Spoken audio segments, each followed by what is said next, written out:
پاکستان تحریک انصاف سے ایک سوال جو ہر صحافی، ہر شہری، ہر کارکن، ہر نوجوان اور ہر پاکستانی کے ذہن میں آتا ہے کہ عمران خان نے خیبر پختونخوا میں 13 سالہ حکومت کے دوران کیا کارکردگی دکھائی ہے، کتنے اسپتال، اسکول، یونیورسٹیاں، کالجز اور سڑکیں بنائی ہیں۔ آئیے آج کی اس ویڈیو میں آپ کو عمران خان کے 13 سالہ حکومت کی کارکردگی دکھاتے ہیں۔ خیبر پختونخوا وہ واحد صوبہ ہے جہاں پاکستان تحریک انصاف کو تقریباً 13 سال تک مسلسل حکومت کرنے کا موقع ملا، 2013 سے 2023 تک، اور اس کے بعد عبوری ادوار میں بھی پی ٹی آئی نے اس صوبے کو اپنی اصلاحاتی پالیسیوں کی تجربہ گاہ بنایا۔ اصل سوال یہ ہے کہ ان 13 سالوں میں زمین پر کیا بدلا؟ سب سے پہلے بات کرتے ہیں صحت کے حوالے سے۔ صحت کا شعبہ پی ٹی آئی کی پالیسی کا مرکزی نقطہ رہا۔ سب سے نمایاں منصوبہ صحت کارڈ تھا، جس کے ذریعے لاکھوں خاندانوں کو نجی اور سرکاری ہسپتالوں میں مفت علاج کی سہولیات دی گئی۔ کاغذ پر یہ بہت بڑی تبدیلی تھی، مگر عملی طور پر مالی دباؤ، ادائیگیوں میں تاخیر اور شفافیت کے مسائل بھی سامنے آئے۔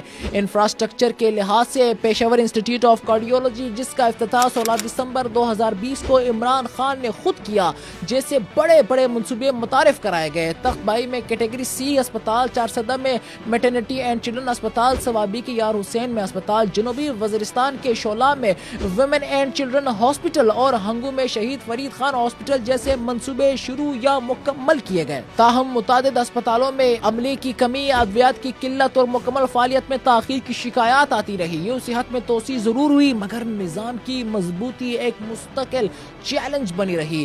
اگر بات کریں تعلیم کے شعبے کی، تو اعلیٰ تعلیم کے شعبے میں پی ٹی آئی کے دور میں اداروں کی تعداد میں واضح اضافہ ہوا۔ ایبٹ آباد university of science and technology 2015 میں مکمل ہوئی۔ اس کے بعد ویمن یونیورسٹی سوابی اور women university of engineering and technology Mardan 2016 میں قائم ہوئی۔ University of science and technology Lakki Marwat 2018 اور university of Chitral 2019، university of agriculture Dera Ismail Khan 2021 اور ویمن یونیورسٹی مردان 2023 میں قائم کی گئی۔ صوبائی وزیر شفیع جان کے مطابق صوبے میں ڈگری کالجز کی تعداد بھی بڑھائی گئی ہے۔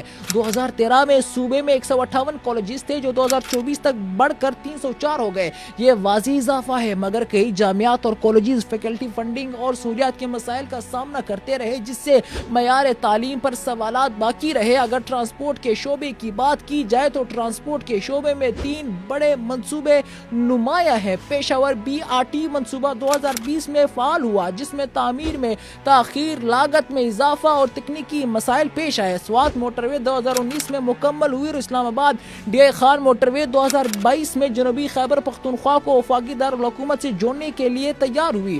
سفری سہولیات بہتر ہوئی، مگر صنعتی اور معاشی فائدے محدود رہے، کیونکہ موٹر ویز کو مقامی معیشت سے جوڑنے کی واضح حکمت عملی موجود نہ تھی۔ اور اگر پانی کے شعبے پر نظر ڈالے تو پاکستان تحریک انصاف کی حکومت نے خیبر پختونخوا میں پانی کے شعبے میں خاص توجہ اسمال ڈیمز پر دی۔ 13 سال کے دوران صوبے میں 30 چھوٹے ڈیمز منصوبے مکمل کیے گئے، جبکہ 10 منصوبے بندوبستی اضلاع میں اور 11 منصوبے ضم اضلاع میں جاری ہے۔ یہ اقدامات ہزاروں ایکڑ زمین کو سیراب کرنے اور مقامی زراعت کو فروغ دینے کے لیے کیے گئے ہیں۔ اہم اور مکمل شدہ اسمال ڈیمز منصوبے کون کون سے ہیں؟ لوغر ڈیم کرک 2018 میں مکمل ہوا، جبکہ جبا خٹک ڈیم نوشیرہ 465 ایکڑ پر مشتمل ہے، جو 2018 میں مکمل ہوا۔ غول بانڈا ڈیم کرک 2018، مردان خیل ڈیم کرک 2018 جو 1550 ایکڑ پر مشتمل ہے، درملک ڈیم کوہاٹ 2018 جو کہ 3500 ایکڑ پر مشتمل ہے، جلوزی ڈیم نوشیرہ 2015 1400 ایکڑ پر مشتمل ہے،